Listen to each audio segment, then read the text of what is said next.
அனைவருக்கும் வணக்கம். என் பெயர் சாய் பிரணாவ். நான் குதிரைக்கல்பாளையம் ஊராட்சி ஒன்றியம் நடுநிலைப்பள்ளியில் 6ஆம் வகுப்பு படித்து வருகிறேன். நான் பேச வந்துள்ள தலைப்பு பனைமரம். பனைமரத்தின் பயன்கள். முதலாவதாக தமிழ்நாட்டின் தேசிய மரம் பனைமரமாக விளங்குகிறது. அடுத்ததாக இதுதான் எங்கள் ஊரில் ரொம்ப உயரமான பனைமரம். இதுக்கு 81 வயது ஆகிறது. அடுத்த வருஷம் வந்தால் 82 வயது.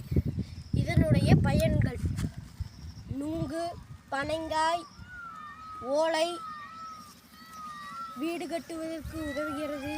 பனைங்கிழங்கு, பனைங்கற்கண்டு இத்தனை நம் தமிழ்நாட்டின் தேசிய மரம் கிராமங்களில் அதிகமாக உள்ளது. இது நம்மளுக்குத்தான் பெருமை. நன்றி, வணக்கம்.